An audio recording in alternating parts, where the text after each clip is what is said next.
Bonjour. Bonjour Pascal, merci à tous de vous être connectés à ce webinaire. Je suis Eric Fournel, je suis président de Nouvelle Donne. Et Nouvelle Donne, c'est 70 collaborateurs qui sont mobilisés autour d'une ambition qui est donner goût au futur. Et on le fait à travers nos deux grands métiers qui sont le conseil en organisation d'une part et puis le développement des talents de l'autre. Et j'ai l'immense plaisir d'accueillir Pascal Björk, que je remercie déjà 1000 fois d'avoir accepté de nous consacrer un peu de temps, que je vais laisser se présenter et qui va du coup nous parler de sa propre expérience de patron de réseau dans ses grands projets de transformation. Pascal, je te laisse présenter peut-être la caisse régionale et puis rapidement ton parcours. Bien, merci Eric. Bonjour à toutes et à tous. J'espère que vous m'entendez bien. Parfait. La caisse régionale de Champagne-Bourgogne, c'est une des 39 caisses régionales du Crédit Agricole qui est aujourd'hui qui couvre 4 départements. Donc l'Aube, la Haute-Marne, Lyon et la Côte d'Or. Environ 600 000 clients, particuliers et professionnels agriculteurs, qui sont répartis sur 135 agences. Et ce qui est également animé par environ 1000 collaborateurs. Une particularité peut-être, c'est que en fait, on est sur un marché avec une grande hétérogénéité. Je le souligne parce que ça a été un des éléments marquants de ce projet de transformation. Quand je dis ça, c'est à titre d'illustration. Sur le marché de l'agriculture et de la viticulture, par exemple, on peut aller sur la même caisse régionale avec une clientèle sur, par exemple, Gevrey-Chambertin, où on a un prix de l'hectare qui dépasse parfois les 10 millions d'euros. Et puis à quelques dizaines ou cinquantaines de kilomètres de là, d'autres territoires où le prix de l'hectare agricole, par exemple, est à quelques milliers d'euros. Donc ça montre bien qu'on est sur des territoires qui sont très hétérogènes, multifacettes. On pourrait citer également à titre d'exemple cette grande métropole qui est Dijon, avec un potentiel et une concurrence particulièrement forte. Et puis à quelques dizaines de kilomètres de là, des zones beaucoup moins habitées que peuvent être le nord de la Côte d'Or, le Châtillonnais pour ceux qui connaissent. Donc vraiment un élément extrêmement important de cette grande caisse régionale qui est la deuxième en termes de superficie, qui est cette hétérogénéité de nos marchés. Merci Pascal. Du coup, je vous propose de rentrer dans le vif du sujet sans plus attendre. On va avoir 3 temps là, qui vont nous amener jusqu'à midi. Un premier temps où je vais vous partager quelques éléments de retour d'expérience là, sur les 20 ans de travail de Nouvelle Donne sur cette matière d'organisation des réseaux de distribution. Puis ensuite, on aura un temps important pour Pascal, du coup, pour qu'il puisse parler de son expérience et de la façon dont il a géré cette transformation. Et puis, bien sûr, un temps pour vos questions. Et vos questions, je vous invite à les poser au fil de l'eau. Vous devriez avoir à votre écran une petite rubrique en haut qui s'appelle questions-réponses, Q/R, et qui vous permettront de poser vos questions au fil de l'eau. Et puis, je me ferai votre porte-parole pour qu'on puisse effectivement répondre à la plupart des interrogations qui vont se faire jour au fil de la présentation. Donc, pour rentrer dans ma petite partie d'exposé, je vous propose un peu 3 grands temps d'échange. Le premier, c'est sur ce qui amène en fait la direction générale à faire mouvement et qu'on partage du coup ces éléments-là. Le deuxième, sur les grandes étapes de ces projets. Et le troisième, sur finalement quelques clés de succès qui nous paraissent utiles à travailler. Et puis, en guise de conclusion, un peu les thématiques majeures qu'on voit dans ces années 2020 comme étant un peu des drivers des transformations des réseaux qu'on peut accompagner. Alors, si je rentre directement sur la question de pourquoi faire mouvement, ben en fait, il y a déjà un premier moteur qui est un moteur important autour de bouger avec le monde. En fait, le monde change, il faut s'adapter, il faut changer. Et donc, en fait, les deux grands marqueurs, finalement, de transition là, qui ont animé pas mal de directions générales ces derniers temps, c'est le premier autour des enjeux climatiques et énergétiques. Alors, c'est vrai que ça fait quand même une bonne dizaine d'années qu'on en parle, sauf que la météo, ces 2 dernières années, a grandement renforcé le niveau de conscience du public autour de ces sujets-là, parce qu'il fait très chaud l'été, parce qu'il y a des inondations incroyables au printemps et à l'automne. Et donc, on voit bien que ces thématiques-là, maintenant, font partie des préoccupations importantes des clients des banques, d'une part, et puis des collaborateurs des banques de l'autre. Et là, du coup, ça amène à un certain nombre de questionnements autour de comment on s'organise finalement pour accompagner nos clients sur la transition énergétique. Et puis le deuxième fait majeur pour moi dans cette évolution du monde, c'est autour de l'organisation du travail. Je crois qu'on est en train de vivre quelque chose qu'on n'avait pas connu depuis les 35 heures, les lois Aubry, qui avaient quand même pas mal percuté l'organisation du travail en France. Parce que autour du Covid, autour du développement du télétravail, on est tout un tas d'aspirations de collaborateurs autour de plus de flexibilité, autour d'une dose de télétravail.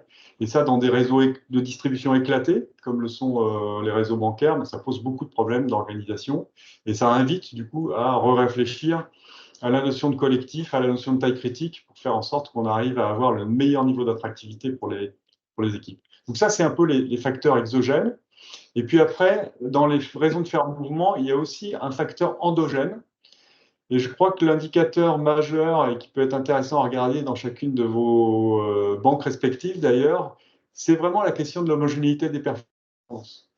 Parce que ce que nous montrent en fait nos dernières années d'expérience sur ces sujets-là, c'est que si on répartit en fait la population de vendeurs par décile, d'un métier standard, là on se rend compte parfois qu'on a une répartition finalement quasi gaussienne. Alors c'est tout à fait normal qu'on ait toujours les 2 déciles de champions du monde que vous voyez à la droite de mon écran, ceux qui sont vos meilleurs performeurs, qui font le plus de ventes chaque année.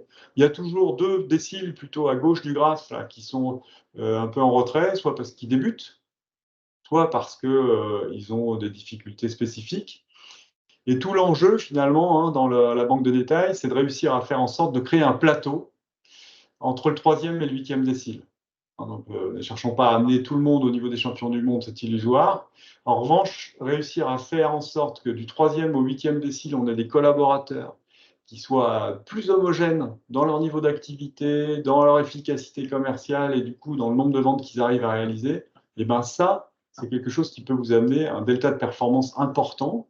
Et c'est assez fréquemment des ordres de grandeur ou des enjeux de l'ordre de 10 à 15% de volume de vente en plus qu'on peut aller chercher. Et évidemment, créer ce plateau, ça questionne la façon dont on organise les métiers, dont on spécifie les référentiels pour chacun, dont on organise le management. Et c'est vrai qu'autour de cet enjeu de performance, du coup, il y a un certain nombre de drivers là, qui sont utiles à explorer. Si je zoome maintenant sur les grandes étapes de ces projets réseau, puis Pascal y reviendra sûrement tout à l'heure dans le partage finalement de ce qu'il a vécu. En fait, on a 3 grandes étapes. On a une étape un peu de diagnostic et d'orientation structurante, où là, on questionne finalement la performance de l'organisation en place, on essaie d'identifier des leviers d'amélioration, quantifier des enjeux, et puis se donner une première approche du retour sur investissement qu'on pourrait avoir sur ce type de projet.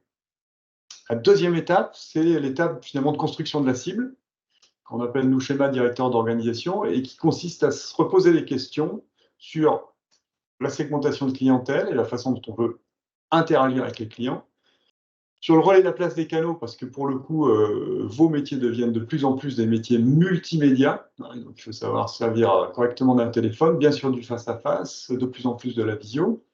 On re-questionne les métiers dans leur nature et dans leurs repères. On en déduit finalement des enjeux de dimensionnement, et puis on a du coup un ROIV2 là, qui peut sortir de ces travaux-là, qui intègre pour finir tout ce qui concerne le plan de transformation et l'agenda social, parce que les banques de détail, vos banques, sont des banques avec plusieurs centaines de points de vente, et du coup, le sujet finalement de la conduite du changement et de la gestion de la transformation est un sujet cœur. Et puis troisième étape, c'est la préparation de la mise en œuvre à proprement parler, avec un certain nombre de chantiers techniques à réaliser pour réussir à opérer finalement la transformation de l'organisation commerciale, et puis de vrais grands sujets d'association des managers sur ces travaux-là. Et si je zoome un peu sur les facteurs clés de succès, sur les 2 premiers, on a des facteurs clés de succès autour des éléments de benchmark, des outils de modélisation, et puis surtout de la capacité de décision, parce que c'est un sujet essentiel, on est capable de mobiliser les directions générales autour de la capacité de décision. Quant à la préparation de la mise en œuvre, là, c'est plutôt le sujet de l'association des managers qui va vraiment être la clé du succès. pour faire en sorte que le projet ne soit plus un projet de direction générale, mais un projet porté finalement par les managers de proximité. Et vous voyez, je termine là-dessus, sur ces étapes, les timings là qu'on vous propose de retenir, qui sont apparus à l'écran. Ces phases de diagnostic, c'est 6 à 8 semaines. Ces phases de schéma directeur, c'est 6 à 8 semaines, où on est convaincu qu'en fait, sur ces projets-là, il faut tenir un rythme cadencé, aller assez vite. Et en revanche, ne pas mésestimer l'importance de soigner la préparation de la mise en œuvre, notamment dans l'embarquement des managers, parce que c'est là qu'on réussit à créer une grosse partie de la valeur ajoutée finalement du projet de transformation. Quelques éclairages ensuite sur ces facteurs clés de succès. Le premier que j'ai envie de citer, c'est vraiment l'importance de la conduite du changement. Et je crois que dans tous les derniers projets qu'on a pu mener, bien sûr que la qualité de la conception, ça compte, mais pour moi, ça représente à peu près 50% de l'efficacité du projet, et 50 autres, c'est plutôt autour de la qualité du déploiement que ça se crée. Et donc, on a un vrai enjeu de conduite du changement. Et si on regarde bien pourquoi les gens acceptent de se mettre en mouvement, ben, finalement, il y a 3 grands leviers. Un, il faut qu'ils soient convaincus de la nécessité de bouger. Et donc, si on ne leur partage pas correctement ça, ils ne se mettent pas en mouvement. 2, il faut qu'on leur propose une vision crédible et rassurante. Et 3, il faut qu'on les aide à se dire qu'ils vont réussir à le faire. Et donc, ce triptyque, la nécessité, vision, succès, vraiment, je vous invite à le questionner tout au long des projets que vous pourriez mener. Parce que dès la phase de diagnostic, dès la phase de construction, puis bien sûr dans le déploiement, bah, c'est finalement 3 leviers qu'on peut utilement mobiliser pour qu'on prépare finalement le terrain. Et donc, c'est quelque chose qui nous permet finalement de garantir le meilleur niveau d'adhésion des équipes dans les projets qu'on peut mener. Deuxième élément qui est important, c'est de réussir effectivement le diagnostic. Et je crois qu'il y a finalement 2 ingrédients à conjuguer pour bien réussir un diagnostic. Le premier, c'est de construire un diagnostic résolument participatif. Alors pourquoi résolument participatif? Parce que, je rebondis sur ces sujets de partage de la nécessité, si en fait vos équipes ont l'impression que le diagnostic est un diagnostic hors sol, uniquement quantitatif, porté par quelques cerveaux intelligents au siège de la banque, et bien là, pour le coup, on se met un écueil important dans la capacité à conduire le changement. En revanche, si on arrive à démontrer qu'on a associé assez largement les équipes à ce diagnostic, que les gens ont pu s'exprimer, là, pour le coup, on a une capacité à partager les choses de façon beaucoup plus forte. Et puis, le deuxième élément vraiment important, c'est vraiment de travailler sur les éléments de benchmark, parce que les entreprises ont toute une grande histoire. Les collaborateurs sont, c'est absolument normal, fiers de ce qu'ils ont réalisé. Et il ne s'agit pas d'aller à l'encontre de ça, mais simplement de les aider à regarder qu'on pourrait peut-être faire différemment et qu'ailleurs on fait différemment. Et donc, dans la mise en questionnement, c'est très important de pouvoir associer quelques éléments de benchmark à ces travaux de diagnostic. Deuxième élément et deuxième temps fort là, sur les travaux de construction, cette fois-ci, c'est de réussir finalement la modélisation de votre organisation. On a 4 grands ingrédients à intégrer. Hein. La vision du fonds de commerce actuel de la banque et surtout des ambitions de développement qu'on se donne, hein, puisque le sujet, ce n'est pas de construire une organisation pour aujourd'hui, mais l'organisation qui va tenir la route sur les 5 ans qui viennent. Il faut intégrer la vision de vos concurrents, et bien sûr tous les choix de métier et les options d'organisation que vous avez choisies. Et pourquoi c'est compliqué en fait parfois cette modélisation? Parce que dans les réseaux qui sont les vôtres, avec des points de vente 3, 4, 5, 6, 7 collaborateurs, le sujet de la gestion des rompus, c'est-à-dire le fait qu'on n'a jamais des portefeuilles pleins, mais on est toujours à 1,2 ou à 0,8, mais du coup la modalité d'organisation de cette collaboration et de qui prend les 0,2 qui dépassent, c'est un sujet important. Et ça peut avoir un impact très significatif, parce que il y a des endroits où on va évaluer la charge de travail à 3,2 ETP, on est quand même obligé de mettre 4 personnes, parce que sinon on n'arrivera pas à tenir la qualité de service qu'on attend. Et donc en fait, cet outillage de modélisation qui est capable de finalement gérer les rompus et du coup de donner très en amont une vision précise de l'impact du projet qu'on est en train de déployer, c'est vraiment important. Et puis, c'est aussi très utile d'avoir des outils qui vous permettent d'itérer. Hein, parce que souvent, les premières intentions ne sont pas et celle qu'on va tenir jusqu'au bout. Et donc la capacité à regarder qu'est-ce que ça donne si finalement je décide de regrouper mes pros à tel ou tel niveau de structure, et bien évidemment c'est extrêmement important de pouvoir très vite mesurer et modéliser les impacts pour qu'au moment où on décide de lancer la mise en œuvre, on le fasse en pleine connaissance de cause et on ait une vision assez précise finalement de ce que la transformation va impacter en matière d'allocation de ressources, de mobilité, d'impact sur les clientèles. Dernier élément qui me semble vraiment très important, c'est, et j'en ai parlé tout à l'heure là sur la partie déploiement, de faire en sorte que chaque manager en proximité devienne le porteur engagé du projet. On a, dans nos 20 ans d'expérience, accompagné notamment dans les premières années des projets qu'on construisait avec la direction générale, puis qu'on essayait de déployer dans les réseaux. Et quand on fait ça, on a souvent un trou d'air commercial hein, de 3, 4, 5, 6 mois qui est absolument naturel, puisque finalement, il faut le temps que les managers et les équipes locales s'approprient finalement le nouveau terrain de jeu qu'on leur propose. Si on arrive à associer les managers plus en amont dans la construction du plan de transformation de leur unité, à ce moment-là, ils comprennent les tenants et les aboutissants, ils sont capables de le porter vis-à-vis des équipes, et on a du coup une capacité finalement, bien sûr, de générer de l'adhésion, mais surtout d'accélérer l'appropriation du nouveau modèle et du coup d'accélérer l'impact qu'on en attend sur l'efficacité commerciale globale du dispositif. Voilà sur les grandes clés de succès que je voulais vous partager et vous proposer de retenir sur les quelques expériences qu'on a pu avoir sur les projets de transformation réseau. Pour conclure mon propos, je voudrais revenir un peu sur ce que sont les tendances aujourd'hui qu'on voit chez nos différents clients. Je vais passer rapidement sur chacun d'entre eux, mais ça me semble utile qu'on puisse partager ces éléments-là. Ce qu'on voit là, du coup, dans les réseaux avec lesquels on travaille, premier point, c'est qu'on est de plus en plus à chercher de la collaboration du collectif.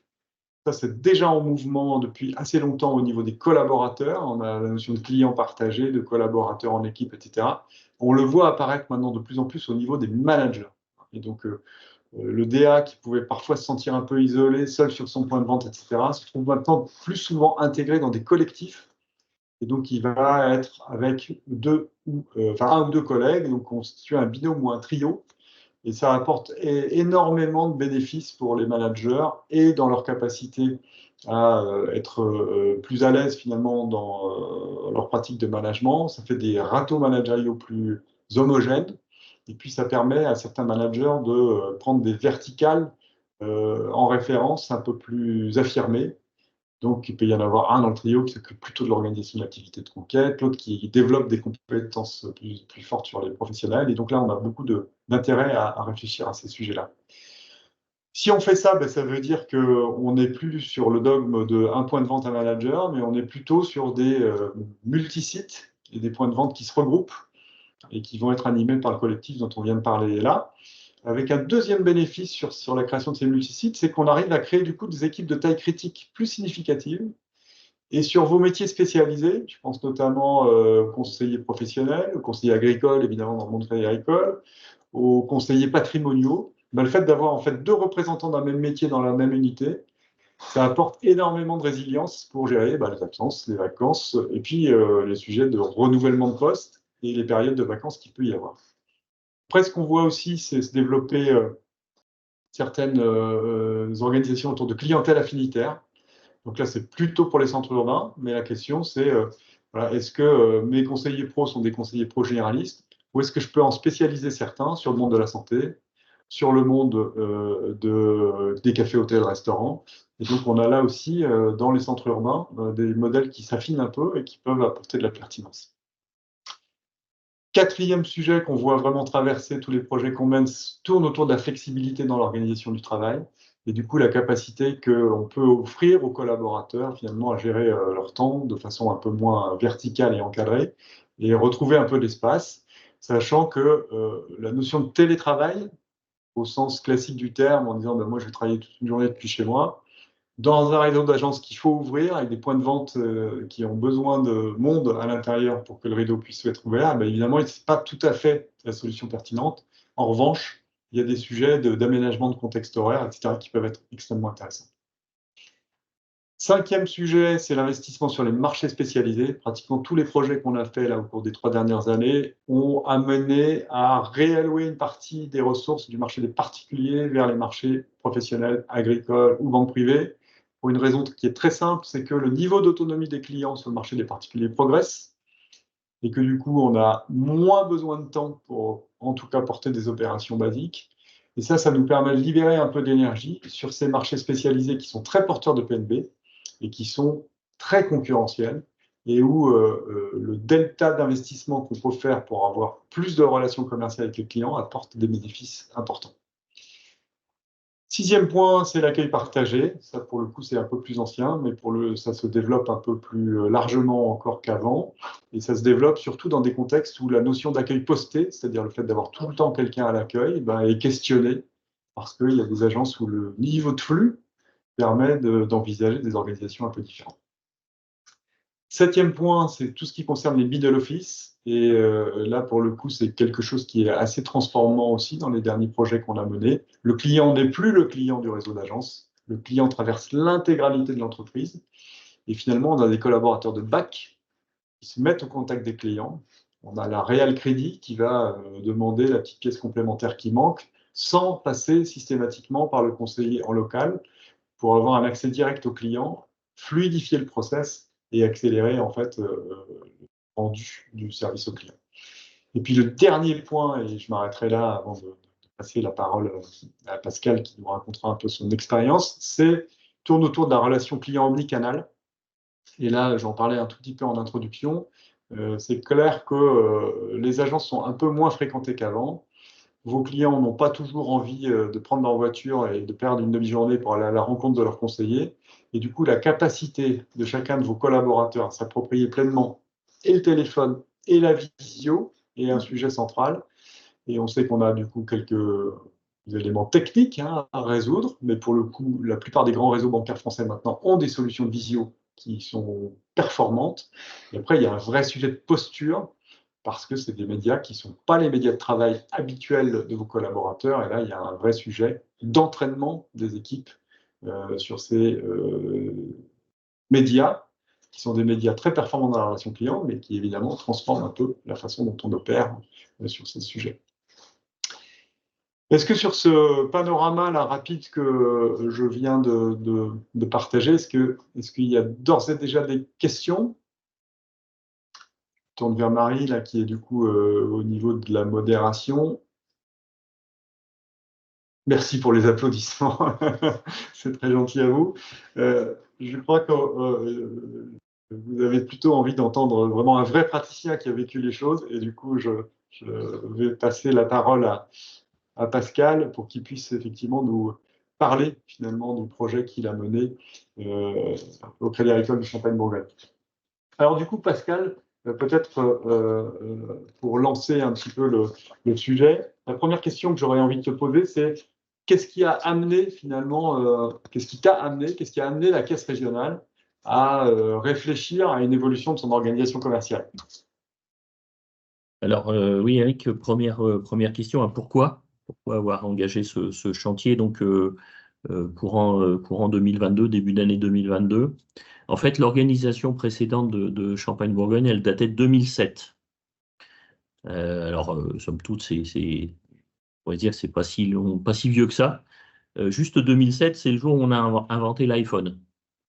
C'est juste un exemple, c'est juste une illustration pour montrer à quel point, en quelques années, la relation client a pu évoluer, a pu se transformer. Ça a été évoqué aussi avec tout ce sujet des transitions, qui est là aussi quelque chose qui vient profondément changer les attentes de nos clients en matière d'expertise. Et puis également l'autonomie grandissante, hein. Aujourd'hui, la plupart des opérations que l'on appelait basiques sont faites en totale autonomie par nos clients. Alors une organisation qui était aussi basée sur la notion d'agence, de point de vente, avec beaucoup d'hétérogénéité là aussi, parce que sur la caisse, les plus petits points de vente, c'était 4 personnes, managers compris, et ça pouvait monter à plus d'une vingtaine de collaborateurs. avec des directeurs d'agence qui étaient généralistes. Voilà, directeur d'agence d'une agence de 4-5 personnes, il devait maîtriser l'ensemble des marchés, part, pro, agri, patrie, et avec bien souvent des conseillers qui étaient isolés, seuls dans une ligne métier, avec parfois et souvent d'ailleurs des portefeuilles mixtes qui pouvaient même aller jusqu'à avoir un peu de pro, un peu d'agri et un peu de part. Et donc nécessitait une très très grande agilité pour nos conseillers. Et puis dernier élément, et ça le Covid a été une prise de conscience accélérée, c'est que sur ces structures que j'appellerais légères, hein, de 4, 5, 6 personnes, on pouvait se trouver très très vite en rupture de service dès lors qu'on avait un absent, un malade. Et ça, vraiment, le Covid a accéléré, je pense, une prise de conscience sur ce sujet-là. Autre élément de diagnostic, hein, c'est d'ailleurs ça a été évoqué, et c'est en lien aussi avec l'autonomie grandissante de nos clients, c'est qu'on avait une première ligne métier, alors qu'on appelait conseillers commerciaux, peu importe le nom, en charge plutôt des opérations de base et des clientèles que l'on appelle grand public, une première ligne métier qui était à la fois surdimensionnée, et puis à l'inverse, d'autres lignes métiers, plus celles en lien avec l'expertise, qui étaient cette fois, elles, sous-dimensionnées au regard des attentes en conseil à valeur ajoutée de nos clients. Et puis, dernier élément, si je devais en retenir un troisième, on avait aussi des horaires qui n'étaient plus du tout adaptés à la fois au fonctionnement des agences, aux attentes des clients, aux attentes des collaborateurs. On était sur une semaine de 5 jours avec une amplitude horaire qui était 9h, 12h, 14, 17h30 en moyenne. Et avec des horaires d'ouverture et des horaires de travail qui étaient totalement synchronisés, c'est-à-dire le travail commençait quand le rideau s'ouvre et le travail se terminait quand le rideau de l'agence se referme, alors qu'on voit bien que de plus en plus, dans le cadre de la relation à distance que l'on entretient avec nos clients, cette notion d'ouverture de rideau ou de fermeture de rideau devenait secondaire. Donc voilà sur le diagnostic, si je devais retenir les 3 points tels que je l'ai évoqué. Merci Pascal. Et du coup, pour enchaîner sur ce diagnostic, un peu quelles étaient les intentions de transformation du coup, que vous avez voulu porter, finalement, quel est le nouveau schéma dans lequel vous avez voulu inscrire finalement les équipes de Champagne-Bourgogne? Alors, je dirais trois points principaux là aussi, hein. Le premier, c'était, alors on est une banque mutualiste, hein, avec ces deux réseaux, hein, ce réseau de salariés et ce réseau d'élus, avec cet ADN et cette valeur cardinale qui est la proximité au Crédit Agricole. Et en fait, un des enjeux, ça a été de conjuguer proximité et expertise. Et de voir comment, à un moment donné, on pouvait faire bénéficier nos clients en physique ou à distance, en physique et à distance, de l'ensemble de nos expertises. Deuxième élément, là aussi, pour des questions plus organisationnelles qu'autre chose, on avait une très grande dispersion dans la performance des collaborateurs entre le conseiller qui était pleinement sur son métier de pro, par exemple, et le conseiller qui devait gérer un peu de part, un peu de pro, un peu d'agri, et qui était tout seul. On voyait des écarts de performance et de productivité extrêmement importants. Et puis, troisième élément, aussi, hein, troisième ambition qu'on s'est fixée, c'est d'améliorer l'expérience client et expérience collaborateur. Donc ça a été aussi quelque chose qui nous a animés tout au long de cette réflexion, qui nous a amené à repenser un certain nombre de choses. On parlera des horaires, on parlera des métiers tout à l'heure. Okay. J'ai une première question là du coup qui vient d'apparaître, qui tourne autour des points de vente. Est-ce que vous avez fermé les points de vente dans ce projet? Alors, on n'a pas souhaité, enfin, on n'a pas mené une opération massive de refonte du maillage. On n'a pas voulu associer les deux sujets. Par contre, post-réorganisation, mais plutôt dans un programme de rénovation de nos agences, qui a été engagé il y a à peu près un an, avec un rythme assez soutenu, hein, parce qu'on rénove plus d'une trentaine d'agences par an. On s'est posé la question et on se pose la question, mais de manière ponctuelle, d'optimiser parfois 2 points de vente qui étaient en proximité et n'en faire qu'un. Donc voilà, donc on n'a pas engagé de programme de grands programmes de refonte du maillage. Par contre, de manière un peu opportuniste, je vais le dire comme ça, on profite du programme de rénovation de nos agences pour adapter notre modèle, ce qui nous amènera sûrement sur une période de 3 4 ans à fermer peut-être 7 8 points de vente ou au maximum une dizaine de points de vente. D'accord. Sachant que je crois, Pascal, hein, que vous êtes une des banques les plus importantes en termes de nombre de points de vente sur votre territoire. Hein. Bah, on a, alors en part de marché, hein, on est en moyenne autour de 35% de part de marché, avec là aussi beaucoup d'hétérogénéité entre Dijon intramuros, où on a peut-être 20 à 25% de part de marché, et puis des zones plus rurales où on monte à 60% de part de marché, et où on est parfois le seul établissement bancaire, hein, sur un canton, et où forcément on va peut-être au-delà d'un simple partenaire bancaire, on est quasiment un acteur de service public dans ces zones-là, quoi. D'accord. Ok.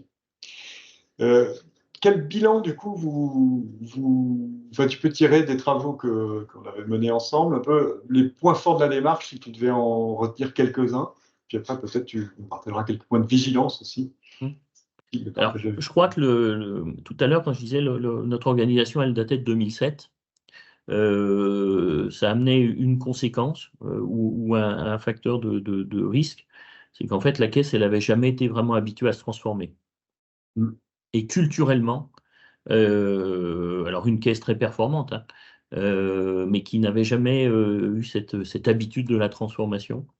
Et donc, un des premiers éléments sur lequel on a voulu travailler, c'est vraiment d'avoir une approche très collaborative de ce projet. Et c'est ce qui nous a amené d'ailleurs à le faire en plusieurs temps. Et un premier temps qui a consisté à définir la structure organisationnelle. Donc en fait, on a simplement voulu massifier la taille des équipes commerciales. Donc on a créé ce qu'on appelle des territoires, qui sont un regroupement de différents points de vente, qui œuvrent d'ailleurs sur un bassin beaucoup plus homogène, hein. Euh, et donc, une fois définie cette structure organisationnelle, on a nommé les managers et ensuite on les a vraiment associés. Et ça, je pense que c'est un point fort de la démarche et aussi ce qui a été, ce qui nous a permis très vite de trouver un rythme de production, d'efficacité important. On a vraiment associé les managers à la création à la constitution de leur projet d'unité. Dit autrement, on leur a livré un certain nombre d'éléments de chiffrés sur ce qu'était la nature de leur marché. Et puis, on leur a demandé de travailler sur la composition de leur équipe idéale. Euh, et donc, ça, je pense que c'est le premier enseignement, c'est que ces projets-là nécessitent, si on veut qu'ils soient adoptés le plus rapidement possible, nécessitent une grande dimension de collaboration avec les managers. Donc ça, c'est je crois, peut-être l'élément le plus important. Le deuxième, c'est on a aussi voulu lotir notre projet parce que, je l'ai évoqué, hein, constitution de la structure, ensuite un travail par les managers, alors bien sûr, hein, sous le contrôle et avec l'aide de Nouvelle Donne et des équipes qui étaient mobilisées dans la caisse pour créer le projet d'unité, c'est-à-dire constituer l'équipe, travailler sur les horaires, travailler sur l'organisation au sein du territoire. Et puis après, un troisième temps qui a été celui de la mise en œuvre, bien sûr, où là, on a vu au-delà de tout ce qu'on pouvait mettre sur la feuille, hein, ces projets, c'est à la fois des projets organisationnels, mais c'est surtout des immenses projets humains et que l'accompagnement était indispensable pour en assurer leur réussite. Ok. J'ai deux questions là qui viennent d'apparaître. L'une autour de, enfin, je te la cite comme ça, les collectifs managériels, est-ce que ça marche vraiment? Alors, je vais répondre à celle-ci. Oui, ça marche vraiment. Je vous cache pas que j'ai été, en fait, pour vous raconter, hein, moi je suis arrivé j'ai été nommé directeur commercial de cette belle caisse au tout début du projet, donc en début 2022. Et j'étais avant sur une autre caisse régionale qui s'appelle Anjou Maine. Et en fait, entre ces deux caisses, il y avait une autre caisse qui s'appelle Centre-Loire et qui avait commencé à se rôder sur ce sujet des collectifs managériaux, qui remettent en cause pas mal de nos principes ancestraux, hein, sur la pyramide hiérarchique, j'existe par mon niveau de délégation et ainsi de suite. Et c'est vrai qu'au début, j'ai été interrogatif quand on a commencé à travailler sur le projet. Et en fait, assez vite, j'ai été très vite convaincu de la complémentarité que ça pouvait apporter, de l'efficacité que ça pouvait apporter.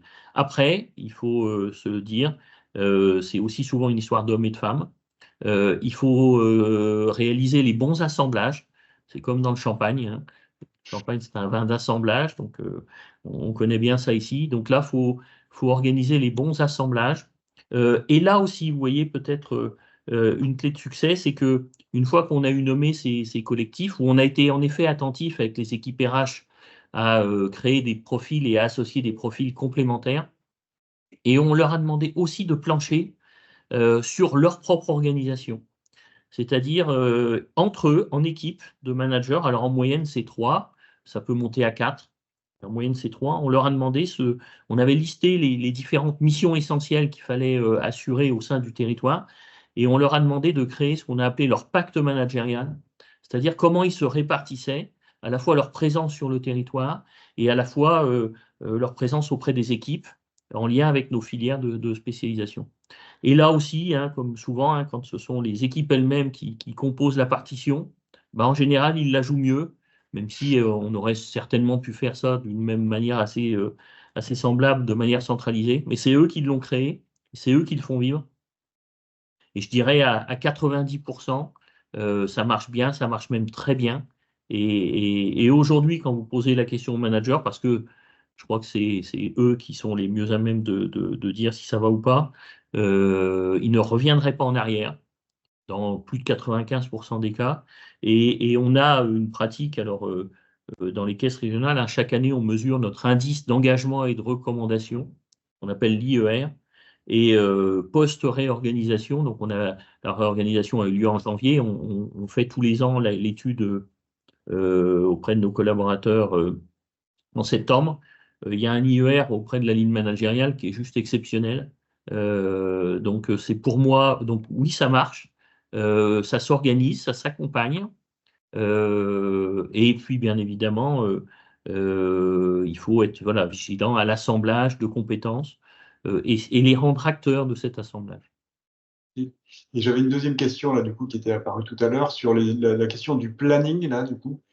Est-ce que tu peux redonner un éclairage, enfin, voilà, sur Donc, la durée? on a commencé les travaux en février 2022. On s'était fixé une ambition, d'ailleurs à laquelle au départ, et je le dis avec un peu de sourire maintenant, peu de gens croyaient, hein, qui était de démarrer le 1er janvier 2023. Alors on n'a pas tenu le 1er janvier, on a fait le 8 janvier parce qu'il y avait la période de congé. Et en fait, on s'est tenu à cette ambition, qui est un rythme très soutenu, hein. Je crois que Nouvelle Donne en a un peu souffert de cette volonté d'aller vite. Je le confirme, Pascal. Euh, Un peu euh, mais voilà. Alors, tout en maintenant, et ça c'était important, hein, tout en maintenant ces points d'étape où on a associé aussi les équipes, hein, donc toutes ces phases collaboratives. Et on a démarré donc toute la partie organisationnelle, mise en place des nouveaux métiers le 8 janvier, donc à peu près 9 mois de travaux. Et puis on avait différé de quelques mois, mais ça c'était plutôt une bonne chose, la partie changement des horaires, parce qu'en fait il y avait quand même une phase d'accompagnement des clients qui était importante. Donc voilà, donc un planning plutôt resserré. Et avec le recul, je pense que c'est une très bonne chose de faire cela sur un planning assez contraint, même si ça met les équipes projet sous tension. Pourquoi je dis ça?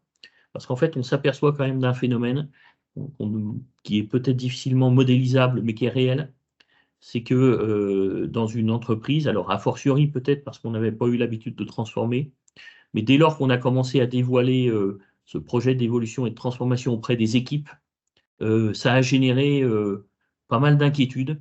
Alors, pas du tout légitimes, hein, parce que cette réorganisation, elle ne s'est pas du tout accompagnée d'un plan social, au contraire, hein, elle a plutôt donné beaucoup de perspectives d'évolution par le renforcement des métiers d'expertise. Mais ça crée en fait dans le corps social à un moment donné une sorte de réaction, de crainte, d'angoisse, parce que voilà, dès lors qu'on parle de ces changements, je crois que la seule préoccupation de chaque collaborateur, c'est de se dire quel va être mon job. Et plus on réduit cette période d'incertitude et d'inquiétude, et mieux on s'en porte, et plus vite, quelque part, on se redresse aussi, et on repasse en mode production. Donc, voilà ce que je pouvais dire sur le planning, mais vraiment, pour moi, un des grands enseignements, encore une fois, à la base, c'était plutôt une ambition et une contrainte qu'on s'était fixé de planning, mais avec le recul, je pense que c'est comme ça qu'il faut faire pour réduire ces périodes d'incertitude auprès de nos collaborateurs. Donc faire compact, faire compact. Mm. Du coup, j'ai deux interventions. Alors, une première, c'est pas une question, mais tu as des collaborateurs visiblement qui sont concernés et qui plus soient en disant merci à la direction commerciale de nous avoir laissé les clés du camion, parce que c'est vraiment ça qui nous a donné envie d'accélérer. Donc, écoute, franchement, ça c'est intéressant. Et puis j'ai une autre question, du coup, toujours, je pense, en lien avec le calendrier, sur comment s'est passé le dialogue social durant l'ensemble du projet. Donc, je pense que là, c'est plutôt avec les instances du personnel. Mais qu'est-ce que tu peux nous partager là-dessus? Oui, alors en effet, hein, il y a, comment on embarque les équipes, mais comment aussi on associe hein, les partenaires sociaux. Là aussi, on a été dans du collaboratif. Et en fait, on les a associés dès le départ, alors sous forme de table ronde, dans le cadre d'un dispositif qui s'appelle la qualité de vie au travail. On avait associé les partenaires sociaux et on leur a demandé de plancher avec nous, à titre d'illustration, sur, par exemple, les évolutions des horaires, sur les métiers, sur ce genre de choses. Donc là aussi, hein, on a eu à cœur d'associer les partenaires sociaux à cette réflexion, à cette transformation, sachant qu'en plus, en 2022, on était en pleine période d'élection au niveau des organisations syndicales, donc forcément, ça pouvait donner des idées, hein, ou en tout cas devenir un terrain de discussion et de communication. Et donc voilà, on a eu à cœur de les associer. Alors voilà, avec des réussites qui peuvent être parfois différentes d'une organisation à l'autre, hein, parce que chacun défend aussi quelque part son précaré. Mais on a eu voilà, à cœur de les associer avec nous sur cette réflexion. Et, et- et avec là aussi hein, un déroulé en plusieurs temps, on a passé pas mal de temps à partager le diagnostic avec eux. Ouais, c'est vrai. Et en fait, une fois qu'on a abouti à un diagnostic partagé, quelque part, c'est plus facile derrière d'amener des propositions.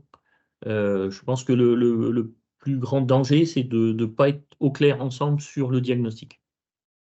Ouais. Et une fois qu'on partage le diagnostic, en général, on s'entend mieux sur la suite. Ouais.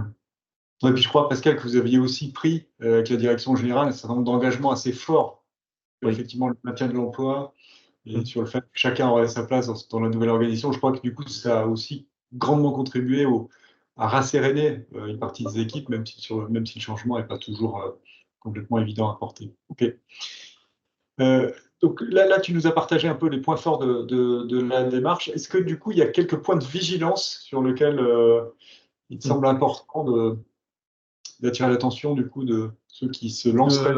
J'en citerai deux, moi. Le premier, c'est que toutes ces transformations, en fait, elles vont pas à la même vitesse chez les uns et chez les autres. Si je prends l'exemple des collectifs managériaux, on a vu, hein, parce qu'on les a suivis de près pendant toute cette première année, ce qu'on a appelé l'an 1 de la nouvelle organisation, on a vu très vite des collectifs créer ce jeu d'équipe et vraiment se partager les rôles, se faire confiance, trouver ce rythme. Et puis, on a vu que certaines ont mis un peu plus de temps à le faire. Donc, premier enseignement, c'est que ces transfos humaines, elles ne vont pas toutes à la même vitesse chez les uns et chez les autres, et qu'il faut accepter que ça mette un peu de temps parfois. Et puis, le deuxième enseignement, c'est qu'en fait, ce qu'on a ce qu'on n'avait pas réussi à suffisamment appréhender, c'est que, je l'ai dit tout à l'heure, hein, on a beaucoup investi dans les métiers d'expertise. On a renforcé, à titre d'illustration, on a doublé le nombre de conseillers en gestion de patrimoine. On a beaucoup renforcé aussi les... Je leur dis pour tes concurrents, donc voilà, qu'ils l'entendent bien. Oui, Crédit Agricole n'a pas l'intention de quitter la sphère de la gestion patrimoniale. pas du tout, non, au contraire. Et on a aussi renforcé les métiers de l'animation et de l'accompagnement pour, là aussi, hein, réaliser cette promesse de la compétence en proximité. Et qu'en fait, tout ça a eu un effet qui a consisté à alors, soutirer un peu notre première ligne métier.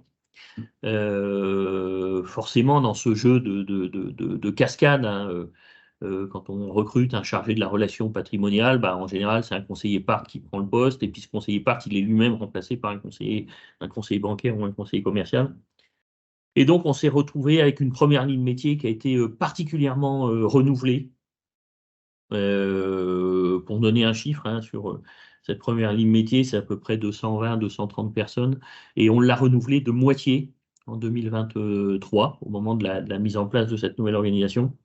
Et ça a créé à un moment donné un choc de compétences assez fort, et ça a nécessité, et ça nécessite toujours beaucoup d'accompagnement en termes de formation. Donc voilà, c'est le deuxième enseignement, c'est que il faut essayer, alors c'est éminemment compliqué, hein, mais il faut essayer de modéliser peut-être un peu plus qu'on l'a fait, cette bascule entre les métiers. Et puis surtout, s'il y a bien un sujet sur lequel il ne faut pas faire des économies, c'est toutes les lignes d'accompagnement et de monitorat. Parce que forcément, des populations beaucoup plus jeunes dans le métier nécessitent encore plus d'accompagnement et de monitorat pour cette montée en compétences. Donc voilà les deux éléments que je retiendrai pour ma part. Deux questions qui sont arrivées, l'une sur les résultats opérationnels, enfin voilà, quels ont été les résultats finalement des commerciaux de cette organisation, et puis une deuxième question sur les impacts clients. Qu'ont pensé les clients de cette évolution d'organisation? Alors, bien évidemment, hein, c'est nos deux drivers majeurs, hein, satisfaction des équipes, satisfaction des clients. Alors là aussi, hein, chaque année, on mesure ce qu'on appelle l'IRC, l'indice de satisfaction client. La très bonne surprise qu'on a eue, c'est que quand on a fait la mesure au mois de juin, donc c'est-à-dire à peu près 6 mois après la bascule, on a eu un IRC en hausse, en progression. Donc plutôt une satisfaction client qui a été au rendez-vous, qu'on continue d'ailleurs de voir progresser. Alors même que vous avez, je crois, changé quand même beaucoup de portefeuilles. Enfin, il y a pas mal de clients qui ont changé d'interlocuteur. Au global, à peu près un client sur deux a changé d'interlocuteur, C'est énorme. ce qui est énorme. Et, mais ça, on l'a cherché. Sur la clientèle patrimoniale, c'est 8 clients sur 10 qui ont changé d'interlocuteur, mais c'est logique, vu qu'on avait totalement redimensionné cette ligne métier. Pour moi, là aussi, le facteur clé, et ce qui explique ça, c'est qu'on avait vraiment pris énormément de temps et d'énergie à bien communiquer auprès des clients sur le changement d'interlocuteur, avec, dès lors qu'on pouvait, la présentation du nouvel interlocuteur. Et puis vraiment, le sujet qui est éminemment salué sur les métiers SP, que ce soit pro, agri, patrie, c'est cette capacité qu'on a désormais au sein d'une équipe d'avoir des binômes, voire des trinômes, voire des quatuors d'un même métier. Et en fait, ça, moi, on est en pleine période de rencontres sociétaires actuellement, hein. C'est un moment fort de la vie mutualiste. Et en fait, tous nos clients nous le disent, en particulier les clients agricoles et viticoles. Désormais, même quand un des conseillers est en congé, eh ben, il y a son binôme qui est là et qui peut prendre le relais sur des opérations simples, ou pas d'ailleurs. On a aussi, mais comme partout, hein, des absences, des maladies, des congés maternité. Et là aussi, le fait d'avoir plusieurs collaborateurs d'une même ligne métier, au-delà de tous les bénéfices que ça peut avoir entre eux, hein, c'est-à-dire qu'un nouveau qui rejoint une équipe de 3-4 pros, ben forcément, il va se trouver emmené en termes de compétences beaucoup plus vite que lorsqu'il était seul dans un point de vente. Mais ça offre une promesse client d'une meilleure continuité, à la fois dans l'activité, mais aussi dans la connaissance client. C'est-à-dire qu'il y a plusieurs conseillers maintenant qui peuvent connaître et interagir avec un client. Et quand il y en a un qui part, là aussi, hein, pour évoluer, eh ben, ça assure une meilleure continuité. Donc, côté client, on a plutôt les indicateurs au vert. Puis après, il y a un deuxième indicateur que je regarde, qui est celui de la part de marché. Et où là aussi, on voit qu'on est en progression, tant en collecte qu'en crédit. Donc, voilà, ce qui laisse plutôt à penser que cette réorganisation côté client, elle a été bien acceptée. Après, encore une fois, ça s'accompagne tant sur le changement d'interlocuteur que sur les évolutions des horaires, hein, où là aussi, il a fallu bien évidemment expliquer à nos clients la nouvelle manière d'interagir avec nous. Une question très cash, qui peut-être mais aussi un peu dessinée. Eric Fournel annonce 10% de ventes en plus. Est-ce que c'est crédible? Alors aujourd'hui, c'est difficile à mesurer, hein. Pourquoi? Parce qu'il ne vous aura pas échappé qu'entre ce qu'était le marché de l'habitat il y a 1 an et demi et ce qu'il est aujourd'hui, c'est pas tout à fait la même chose. Ce qu'était la dynamique sur les pros il y a 1 an et demi et ce qu'elle est aujourd'hui, c'est pas non plus tout à fait la même chose. Donc c'est éminemment compliqué à répondre comme question.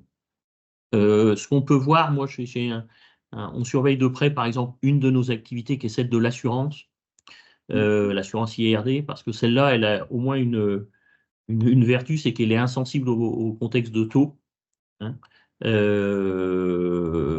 Parce que voilà, que les taux de crédit soient à 4 ou à 0,80, il y a toujours besoin de s'assurer. Et là, pour le coup, on voit une belle dynamique qui s'opère en ce début d'année sur cette activité-là.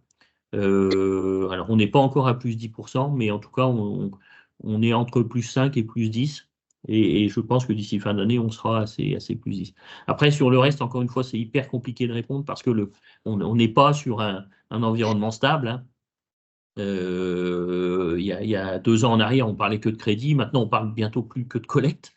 Enfin, je caricature un peu, mais on a assisté quand même à un fort effet de basculement dans les interactions avec nos clients. Donc, c'est extrêmement compliqué à analyser. Mais il est clair que euh, tout ce qu'on a pu faire, que ce soit à la fois en termes de structure, en termes de métier, en termes de renforcement des lignes d'expertise, de toute façon, ne fait que faire progresser nos encours, notre activité, nos résultats. Là, j'ai aussi une nouvelle question là, qui vient d'apparaître, là, qui revient peut-être sur ce que tu disais tout à l'heure sur les agences. En disant Boursorama conquiert plus d'1 million de clients, est-ce que vous pensez vraiment que les agences ont toujours leur raison d'être? Alors, si je pensais autrement, on ferme et puis on en reste là pour. Oui, je pense que les agences ont toujours leur raison d'être. Après, je crois que une agence, oui, mais pourquoi faire? Euh, on, on- on y amène le meilleur de l'humain et le plus simple du digital et de la technologie. On a aussi ce sujet, hein, avec des clients qui sont de plus en plus à distance et des conseillers qui sont eux-mêmes à distance, parce qu'on ne l'a pas évoqué, hein, mais je crois que dans les réflexions aussi que l'on avait, c'était aussi ce sujet du télétravail, hein. Et en fait, l'agence, aujourd'hui, elle est un peu un hub au milieu de cet écosystème avec des clients qui font des opérations à distance, des conseillers qui sont eux-mêmes à distance. Et puis, on en fait aussi des tiers-lieux, c'est-à-dire qu'on en fait des lieux de vie où on mène un certain nombre d'expérimentations avec l'écosystème local, avec des associations. Donc oui, moi, je reste persuadé que ce modèle, en tout cas, qui est celui du Crédit Agricole, qui est 100% humain, 100% digital, où on investit d'ailleurs en ce moment énormément sur nos applis en ligne, mais ne fera que renforcer encore la valeur de l'humain, parce qu'en fait, on voit bien que nos clients, d'un côté, veulent faire la majorité de leurs opérations en self-care, mais en même temps, veulent pouvoir interagir avec un humain quand ils le souhaitent.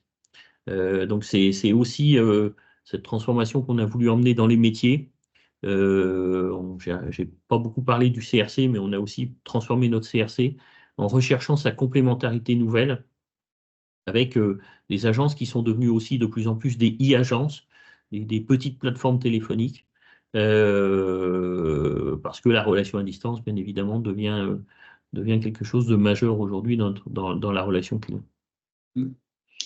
Il y a une autre question là qui est autour de la transition. Eric Fournel a parlé de la transition énergétique. Est-ce que ça a eu un impact sur vos choix d'organisation et comment ça se concrétise au Crédit Agricole? Alors, ça n'a pas eu d'impact dans notre choix d'organisation du réseau de proximité. Par contre, on a développé depuis maintenant 2 ans un certain nombre de filières et de démarches commerciales, hein, sur tous ces sujets de transition. Alors, pour le monde agricole, pour les entreprises, pour les professionnels. On voit aussi que c'est un gisement d'activité assez fort sur les particuliers au travers de la rénovation énergétique des bâtiments, des logements. Donc ça n'a pas structurellement fait évoluer notre organisation commerciale, mais on voit bien qu'aujourd'hui, ce sujet des transitions est au cœur de beaucoup des échanges qu'on peut avoir avec nos clients et forcément pour accompagner tous ces projets de transition. Une autre question, nous avons beaucoup de difficultés à pourvoir nos postes dans les réseaux.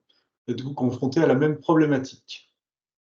Je crois qu'il n'y a pas aujourd'hui un seul professionnel, hein, qui vous dirait qu'il n'a pas de problématique de recrutement. On a en effet cette problématique aussi. Ce qui nous amène d'ailleurs, hein, aussi à avoir porté une attention particulière sur ce que j'avais appelé l'expérience collaborateur. On a fait mouvement sur les horaires, par exemple, et on est aujourd'hui sur une semaine de 4 jours et demi. On a ouvert le jeu du télétravail pour tous, quel que soit son métier au sein du territoire, parce qu'on est intimement convaincu que ça fait partie aujourd'hui des attentes fortes des jeunes générations. C'est ça que Donc, Pascal, là, parce que c'est vrai que c'est un sujet qui intéresse beaucoup de monde. Enfin, c'est quoi la dose de télétravail du coup dans le réseau Crédit Agricole Champagne-Bourgogne? en fait, alors on a lancé l'expérimentation début 2023. On a fait le point après un an de fonctionnement. On s'est aperçu que, alors on avait ouvert une sorte de quota annuel maximum d'une 30aine de jours par an. D'accord. On s'aperçoit que il a été consommé à peu près à moitié. Donc à la fois c'est une attente de certains, mais d'autres n'en rêvent pas. Donc et, et globalement on n'a pas perçu de phénomène ou d'impact sur l'activité et la productivité. Donc voilà, je pense qu'on répond à une partie des attentes de nos collaborateurs, pas tous. Il a fallu convaincre nos managers.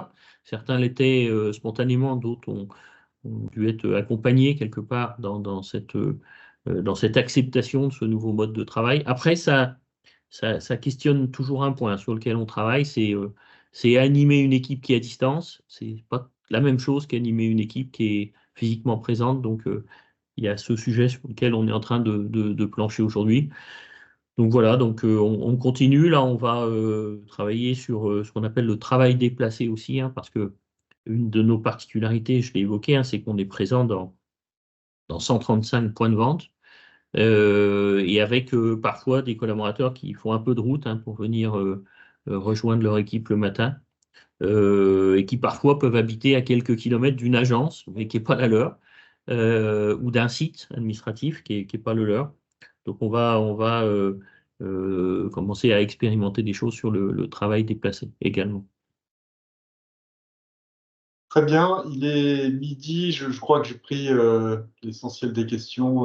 Je m'excuse, hein, pour les quelques questions qu'on n'aura pas eu le temps de traiter, mais peut-être qu'on aura l'occasion de refaire un peu des sessions comme ça autour de ces sujets d'évolution de l'organisation réseau.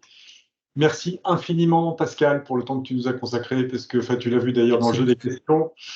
Je crois que les gens aiment toujours mieux parler avec les personnes qui ont vraiment fait le job plutôt qu'avec les consultants, et c'est tout à fait normal, et j'en suis très heureux. En tout cas, merci mille fois du temps que tu nous as consacré.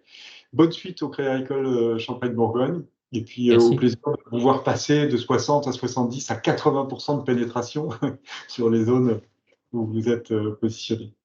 Bonne journée à tous, merci de votre attention, à très bientôt. Au revoir. Au revoir.